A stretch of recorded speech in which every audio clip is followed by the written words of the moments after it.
إن الحمد لله نحمده ونستعينه ونستغفره ونؤمن به ونتوكل عليه ونعوذ بالله من شرور أنفسنا ومن سيئات أعمالنا.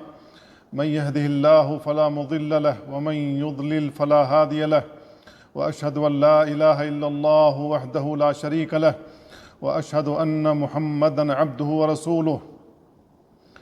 أما بعد، فإن خير الحديث كتاب الله، وخير الهدي هدي محمد صلى الله عليه وسلم، وشر الأمور محدثاتها، وكل محدثة بدعة، وكل بدعة ضلالة، وكل ضلالة في النار.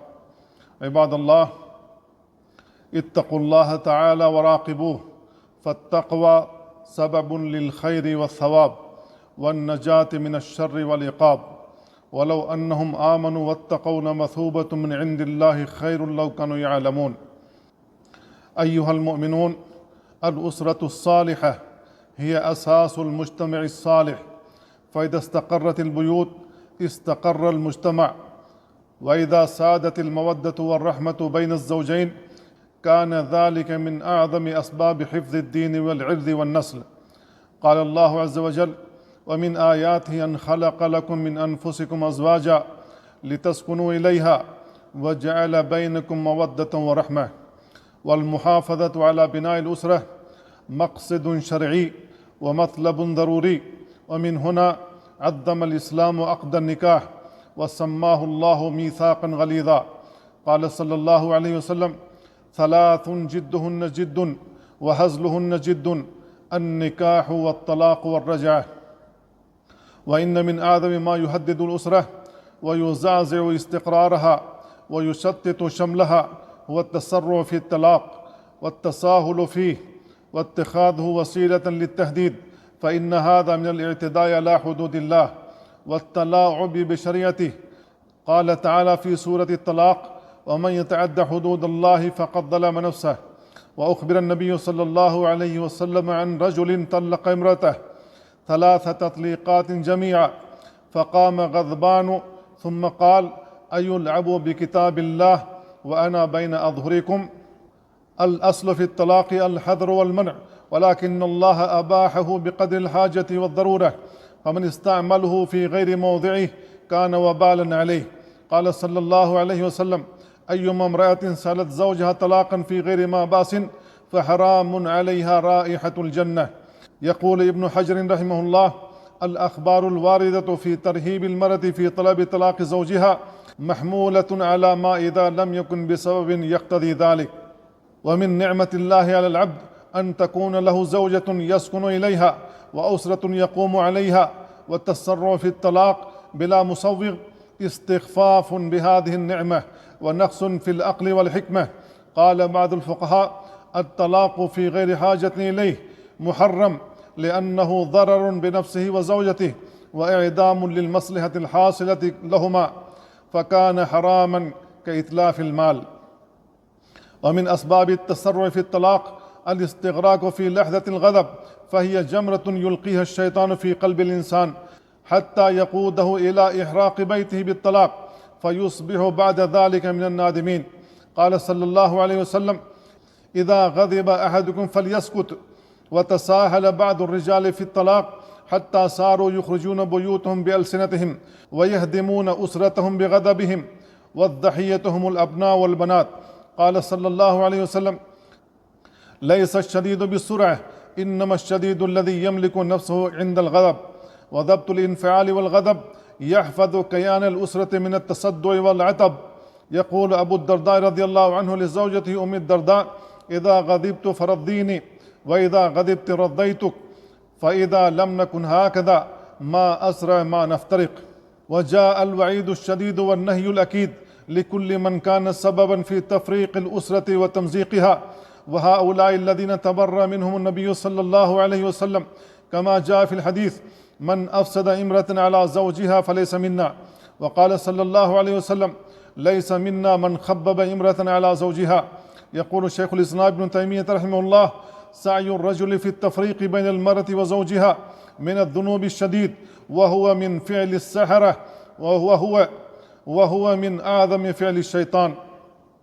وإفساد الأسرة المسلمة هو غاية ما يتمناه الشيطان، ولهذا يرسل إبليس جنوده في الأرض من أجل تنفيذ هذه المهمة ويحتفي بمن قام بها. قال صلى الله عليه وسلم: إن إبليس يضع عرشه على الماء ثم يبعث سراياه فأدناهم منه منزلة أعظمهم فتنة، يجيء أحدهم فيقول: فعلت كذا وكذا، فيقول: ما صنعت شيئا. ثم يجيء أحدهم فيقول: ما تركته حتى فرقت بينه وبين امرأته. قال: فيدنيه منه ويقول: نعم أنت. ومن أسباب الوقاية من الطلاق التغافل عن الزلات وتدارك الهفوات والحذر من المقارنات مع كظم الغيظ وحسن الظن والعشرة بالمعروف والحفاظ على الخصوصية وترك المثالية. قال بعضهم: ما استقصى كريم قط وما زال التغافل من فعل الكرام. ولما هم رجل بطلاق امرأته قال له عمر رضي الله عنه: لم تطلقها؟ فقال الزوج: لا أحبها. فقال عمر: أو كل البيوت بنيت على الحب؟ فأين الرعاية والتذمم؟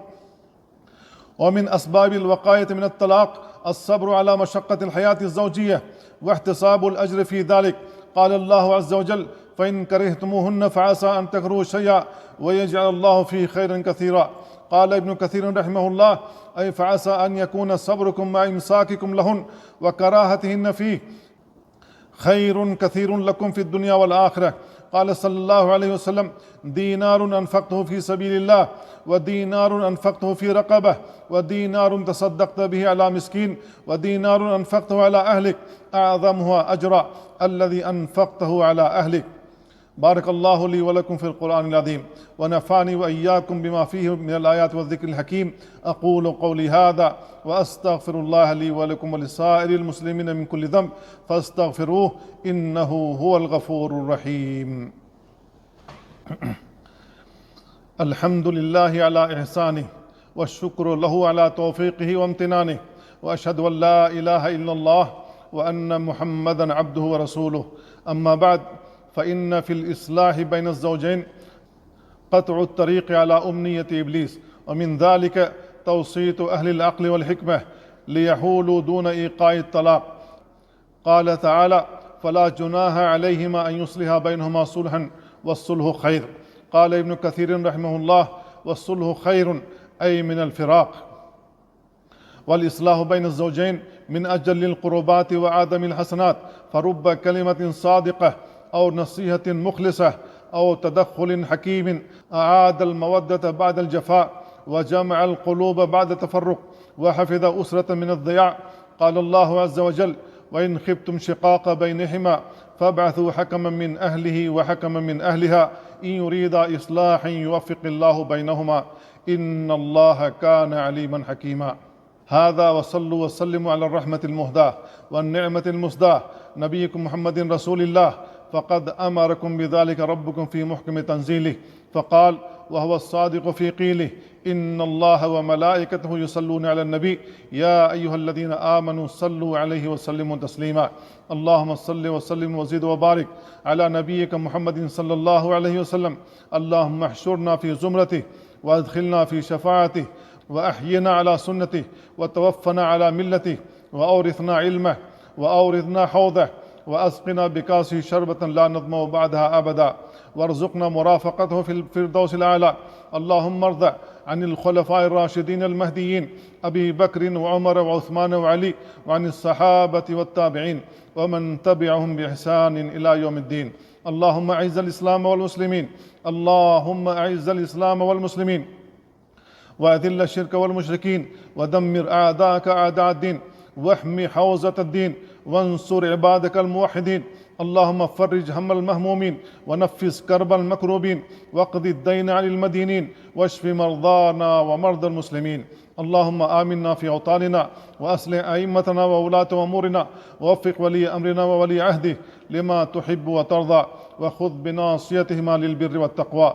ربنا آتنا في الدنيا حسنة وفي الآخرة حسنة وقنا عذاب النار. عباد الله، إن الله يأمر بالعدل والإحسان وإيتاء ذي القربى وينهى عن الفحشاء والمنكر والبغي يعظكم لعلكم تذكرون فاذكروا الله العظيم الجليل يذكركم واشكروه على نعمه يزدكم ولذكر الله أكبر والله يعلم ما تصنعون.